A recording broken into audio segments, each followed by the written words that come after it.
Greetings, my friends. Welcome back to my channel, and welcome to another episode of Empowering Empaths. In this series, I share my top insights, tools, practices, modalities to support empaths in becoming empowered with the gifts of energy sensitivities that they have. In this episode, I'm going to share my top practices for breaking the cycle of empathic distress. Empathic distress is described as the strong, self-oriented, adverse response to the suffering of others, accompanied by the desire to withdraw from a situation in order to protect oneself from excessive negative energies. Let's take a minute to take that in. Anybody who's empathic knows well what this means, and it can happen in a lot of different ways. So I want to kind of dissect this a little bit before we get into how to break the cycle of empathic distress. As a lifelong empath myself, I know this all too well, and believe me, it is my passion to help all of us bust out of this into an energy of lightness and empowerment. So here we go. The first aspect of this that I want to sort of examine a little bit is the part that's connected to us experiencing or being affected by the suffering of others. So there can be sort of like a full spectrum of how this can be experienced.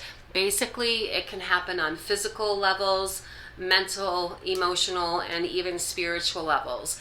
On a physical level, for example, an empath might experience the suffering of others in the way that you take on someone's physical discomfort. It can be a headache, it can be a stomach ache, it can be some type of disorder going on within the body, and then as an empath, if you're in the vicinity of that person, you can unintentionally pick up that energy to the extent where you yourself are going to start feeling those symptoms in ways that can be easily mistaken as your own symptoms. Like you might think that suddenly out of the blue you're getting a headache, suddenly out of the blue you're getting a stomach ache, or suddenly you're feeling physical symptoms of anxiety.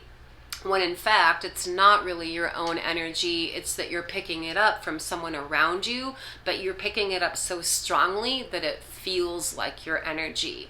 The same thing can happen with people who have mental distress, anxiety, depression. We can pick up the mental and emotional energies of other people as well as the physical energies of other people. Sometimes this phenomena is called emotion contagion.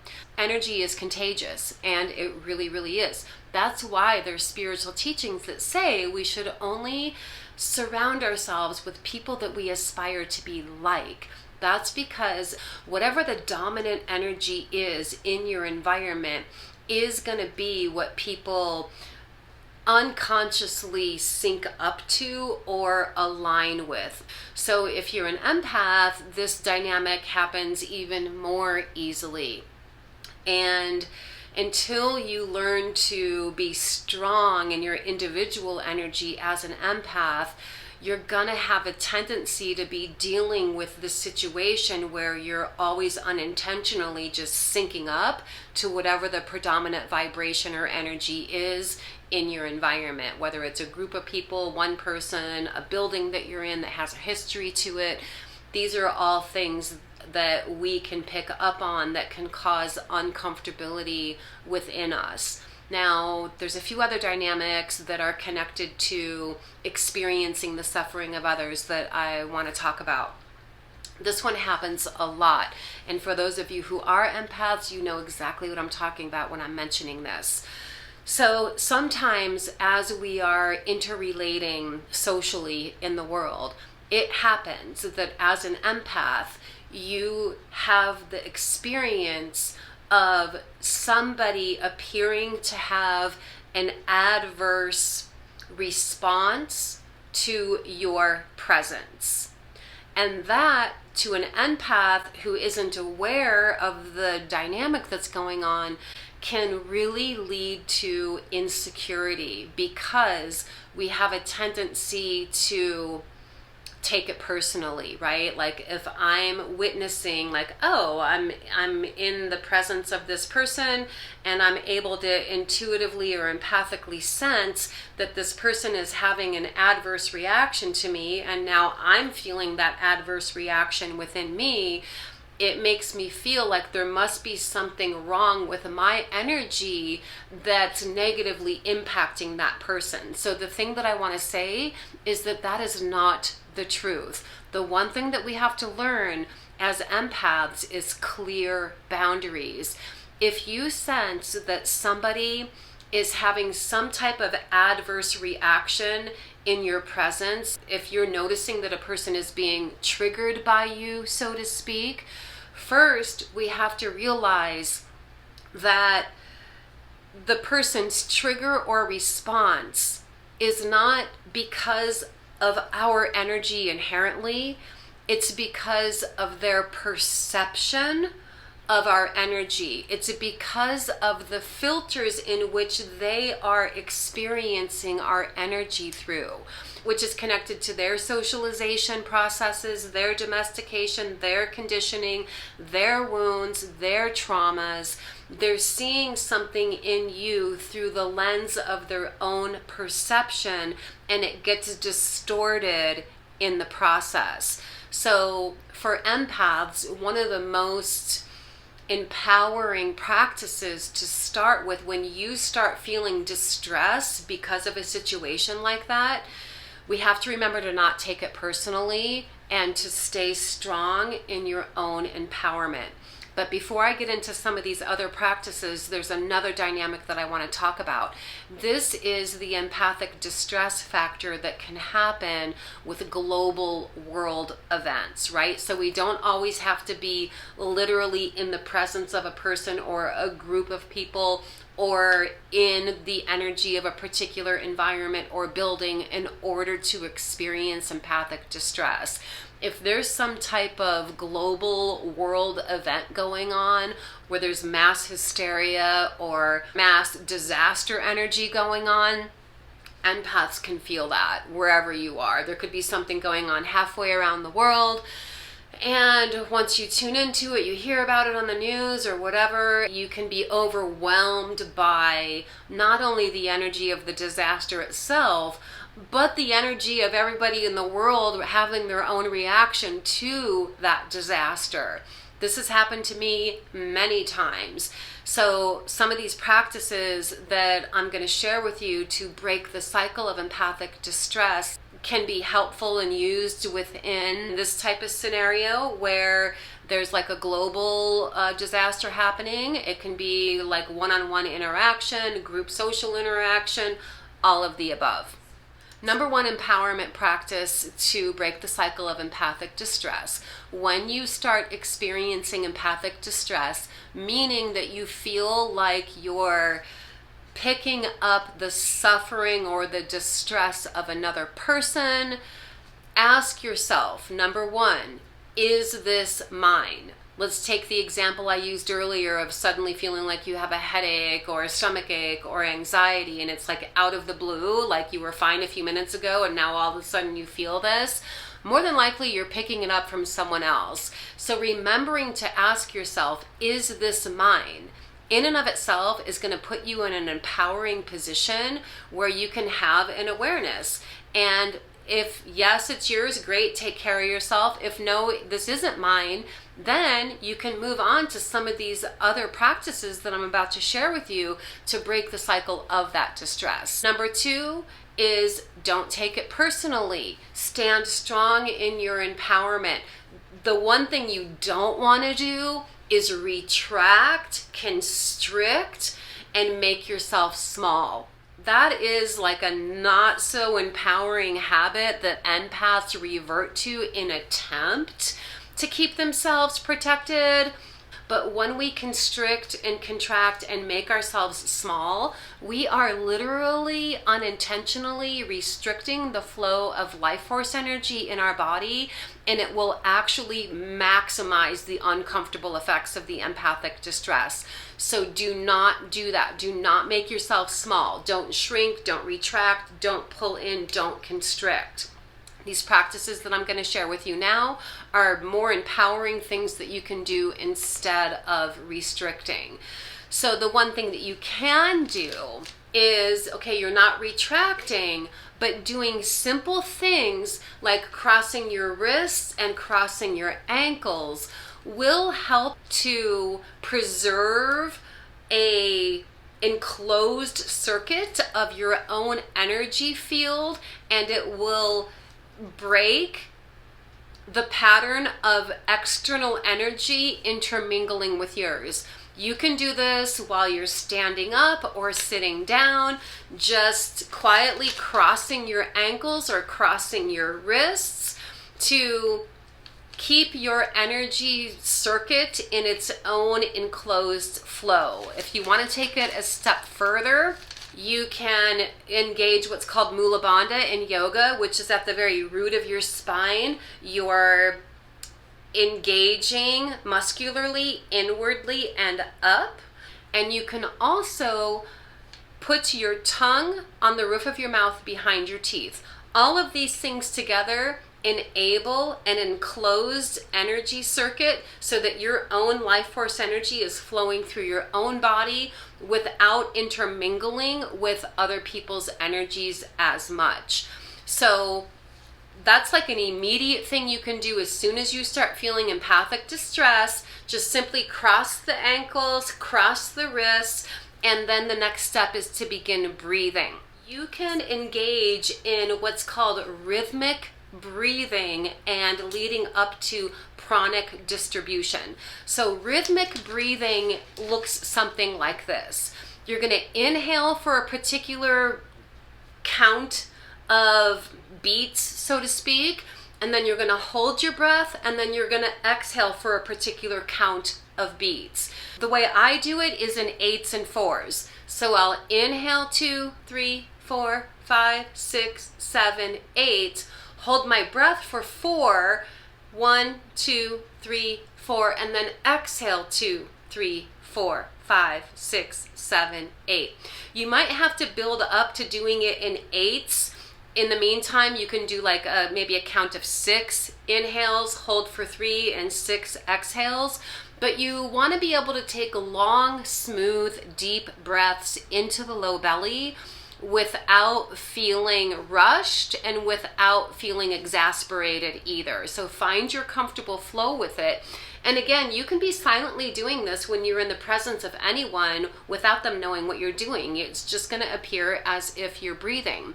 But what this does is it regulates your energy field. It regulates the distribution of life force energy through the body and ultimately revitalizes your energy field.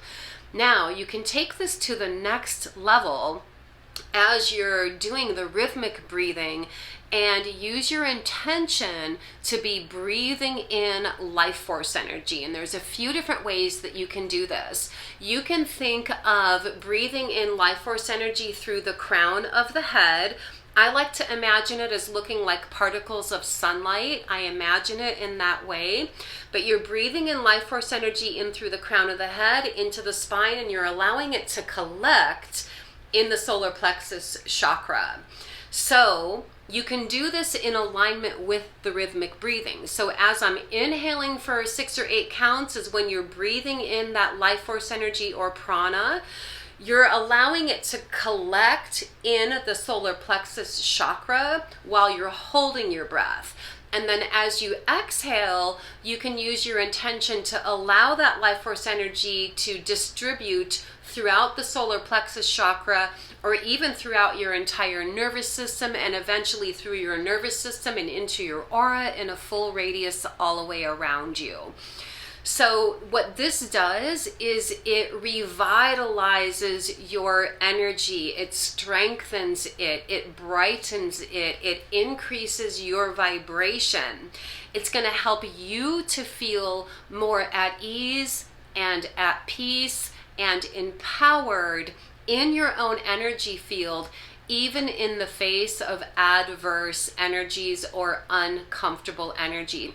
I guarantee the next time you start feeling some empathic distress coming on when you're in a situation, if you do these things, it will completely neutralize it and keep you feeling in your natural, calm, relaxed self. Now, the reason that we allow that prana to flow into the solar plexus chakra is because the solar plexus chakra is our center for empowerment. It's where we radiate our enthusiasms. It's where we embody our passions. It's where we really actualize confidence in how we are utilizing our willpower. It's confidence and certainty around making decisions and changing directions in life. Oftentimes, if you are in the presence of someone that you feel is having a trigger response in your presence, you will start feeling actual physical discomfort in your solar plexus chakra. How many of you have felt that? I know I definitely have a bazillion times. And this is why this is one of the main practices that I do, because it remedies exactly that. So if you're a person who has ever experienced discomfort and actual physical pain in your solar plexus chakra because someone around you is feeling intimidated by you, they're throwing negative energy your way because of their own envy or jealousy or whatever it is, and you start feeling that discomfort, do this practice. It's gonna nip it in the bud immediately. Now, with the pranic distribution, and I've shared this in other videos, you want to ultimately allow the exhale to disperse that prana, not only through your chakras, but the nervous system and into your aura. And then what you want to do is you want to allow your energy field to expand. You can use your exhale to relax and expand and allow that life force energy to distribute throughout your aura in a full radius all the way around you, front, sides, back body, above your head, and below your feet. With each inhale, I'm taking in prana. I'm allowing it to build within the solar plexus as I'm holding my breath, and on the exhale, I'm distributing it through my nervous system and my aura. Let your aura expand to be at least a 6 to 9 foot radius around you. Again, this is going to help you to feel safe, comfortable, vibrant, confident in your own being, even in the face of people having adverse energy, discord, discomfort energy around you. Another thing that you can do, if you're in a social situation and you're feeling uncomfortable, whatever energies you feel you're picking up, instead of absorbing it like a sponge and hanging on to it in your body, if you do start accidentally picking up energy, just let it flow through you and discharge into the earth. You can do that if you're standing up by just using your intention to allow excessive energies that are not your own energies that you're picking up on to discharge through the soles of your feet into the earth itself. Just discharging the energy through the soles of your feet or the palms of your hands. You could place your hand on any natural object like wood or something like that and just allow excessive energies to discharge through your hands in the same way that you would the soles of your feet. Once again, this is going to enable you to discharge energy that's not your own, that you're being adversely affected by. It's going to clear it, it's going to neutralize it, and it's going to support you in being able to maintain a comfortable, relaxed, open state of being. So definitely try working with these practices. Let me know how they all go for you. One more that I want to share with you is around reciting affirmations or mantras. So a mantra can be like a syllable that embodies a particular energy, or it can be a sequence of Sanskrit words. So for example, the mantra for the solar plexus chakra is RUM, R-A-M. M. So even silently within yourself, reciting Rum and allowing the vibration of the mantra to radiate into the solar plexus is going to help clear away any energy that you're absorbing and help you to be grounded in your own presence and empowerment. You can be creative in coming up with affirmations that you say to yourself. One that I like to use says, I am a channel of light for all of those in need. I am a channel of light for all of those in need. Which brings me to another empowerment practice that I will do sometimes. If I feel like I'm in a situation with what's called like a psychic vampire, somebody who is unconsciously draining your energy by excessive talking or engaging in ways that become tiring to you, when you experience that, then you know that you're dealing with what's called a psychic vampire. A psychic vampire is a person ultimately who doesn't feel a sense of connection and revitalization from their own connection to source and universe, so they make effort to gain energy replenishment through unconsciously taking it from other people, which looks like different forms of attention getting scenarios. The most typical one is people who excessively talk, don't let you get a word in edgewise. By the end of the conversation, they're completely pumped up and you're exhausted. When you're in that kind of situation, a good practice that you can do, which is aligned with this mantra that I say to myself, is again, you can think of breathing in life force energy through the crown of the head into the spine, into the solar plexus, and in the now, just let it be a stream, a flow. On your exhale, you're radiating that life force energy out to that person so that you're being a channel of light for the person who is in need. You're channeling life force energy to them from the universe without your own personal energy being depleted, because it's not your own personal energy that you're giving to them, but you're channeling life force energy for them on their behalf. So that's another thing that you can try as well. Okay guys, I hope you found this helpful. These really are the top practices that I use the most in my life to stay in the energy of empowerment and revitalization as an empath. I definitely encourage you to try them. Let me know in the comments how it goes for you. Thank you so much for being here. I so appreciate it. Much love, blessings, namaste, and I'll see you in the next video.